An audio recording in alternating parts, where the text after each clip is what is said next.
네, 안녕하십니까. 더불어민주당 국민소통위원회 2월 4일 화요일 민주파출소 현황 및 대응 브리핑 하겠습니다. 민주파출소 현황은 2월 3일 24시간 기준으로 2,571명이 방문했고 752건의 제보가 있었습니다. 매체별로는 네이버가 29.12%로 제일 높은 수치를 기록했고 그 뒤로 유튜브 19.15%, SNS가 8.78%, 커뮤니티가 5.85%로 제보되었습니다. 주요 제보된 내용에 이재명 암살단 관련 제보가 다수 접수되었습니다. 이재명 암살단이라는 카카오톡 오픈 채팅방이 운영 중이며 국민의힘 중앙회라는 네이버 밴드를 통해서 이재명 체포조를 만들자 활동하실 분들 신청하라. 조건은 무술 유단자 죽음이 두렵지 않은 자라는 모집글이 게시되어 참가자를 모집 중인 것으로 확인되었습니다. 국민소통위원회는 이러한 위험천만한 행위를 강력히 규탄하며 즉각적인 중단을 경고합니다. 특히 국민의힘 중앙회의 불법적이고 반민주적인 행위에 대한 사실관계를 국민의힘은 신속하게 확인하고 즉각 조치를 취해 줄 것을 요구합니다. 정치가 결코 혐오와 폭력이 장이 되어서는 안 됩니다. 국민소통위원회는 해당 활동에 대해 지속적으로 모니터링하고 강력히 대응할 것입니다. 아울러 당대표에 대한 경호 강화를 해달라는 국민들의 요구가 높다는 점 또한 알고 있습니다. 안전조치를 더 강화시키겠다는 말씀을 드리겠습니다. 민주주의는 폭력이 아닌 대화와 토론을 통해 발전해야 됩니다. 어떠한 유혹과 폭력도 이를 흔들 수 없다는 점에 분명히 밝힙니다. 두 번째로는 어저께 이재명 대표께서도 말씀하셨지만 국민의힘의 거짓말 시리즈를 말씀드리겠습니다. 이 내용은 전영기 국민소통위원장이 말씀드리도록 하겠습니다. 거짓말 전까지 하겠습니다.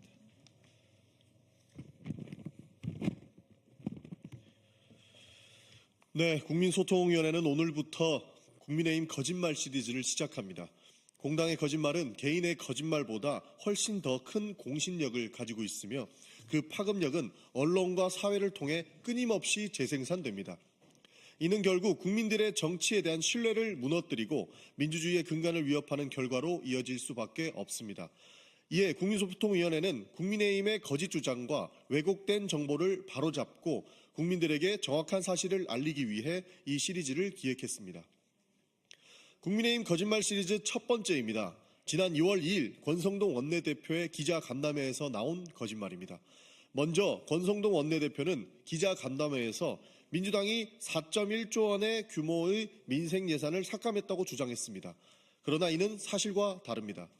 민주당이 삭감한 예산은 증빙 없는 지출, 집행률 낮은 사업, 법적 근거가 없는 편성 등 기준으로부터 철저한 심사를 통해 조정된 것입니다. 구체적으로 삭감된 예산의 대부분은 용처가 불명확한 예비비 2.4원과 금리 2.4조 원과 금리 인하 전망에 따라 불필요해진 국고채 이자 상환액 0.5조 원입니다. 이는 국민 생활과 직결된 실질적 민생 예산이 아니라 국민과 기업에 피해를 주는 삭감이 전혀 아닙니다. 따라서 민생 예산을 삭감했다는 권 원내대표의 주장은 명백한 거짓말입니다. 두 번째로 권 원내대표는 재난대응 예산 1조 원 삭감되었다고 주장했습니다. 하지만 이는 사실을 왜곡한 주장입니다. 2023년 예비비 집행률은 고작 29%에 불과했으며 실질적인 재난대응에 활용되지 않은 예산은 대거 남아 있었습니다. 그럼에도 정부는 예비비를 오히려 14.3% 늘려 4조 8천억 원을 편성했습니다. 이는 건전재정 원칙에도 맞지 않는 과도한 예산 편성입니다. 또한 재난대응을 위한 각 부처의 재해재난대비책 9,270억 원과 재해대책 국고채 무부담 행위 1.5조 원이 별도로 마련되어 있어 재난대응에 차질이 발생할 이유가 전혀 없습니다. 세 번째로 권 원내대표는 민주당이 R&D 예산을 대폭 삭감했다고 비난했습니다. 그러나 이 역시 사실이 아닙니다. 민주당은 R&D 예산을 단독으로 삭감한 적이 없습니다. 여야는 예산심사 과정에서 유사 중복 과제나 연내 집행이 어려운 사업에 대해 합의 통해 결정을 내렸습니다. 즉 이는 여야가 함께 책임지고 결정한 사안이며 민주당만의 일방적인 조치가 아닙니다. 권 원내대표의 주장은 여야 합의 과정을 무시한 왜곡된 발언에 불과합니다. 마지막으로 권 원내대표는 이재명 대표를 겨냥해 민생의 진심이라면 여야정 협의체에 복귀해야 한다고 주장했습니다. 그러나 이는 사실을 왜곡한 발언입니다.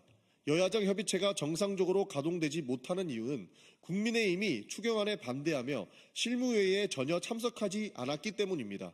권 원내대표의 정확한 사실관계부터 파악하고 그 발언을 해야 할 것입니다. 여야정 협의체가 가동되려면 권성동 원내대표의 진심부터 보여주셔야 할 것 같습니다. 이상으로 국민의힘 거짓말 시리즈 첫 번째 편을 마치겠습니다. 네, 국민소통위원회는 앞으로도 국민의힘의 왜곡과 거짓말을 바로잡고 진실이 밝혀질 때까지 이 시리즈는 지속적으로 계속해 나갈 것입니다. 국민 여러분께서도 민주파출소에 관련 제보를 해주시면 철저히 검증하여 국민의힘의 거짓말을 끝까지 파악하고 파헤치겠습니다. 이상으로 브리핑을 마치겠습니다. 감사합니다.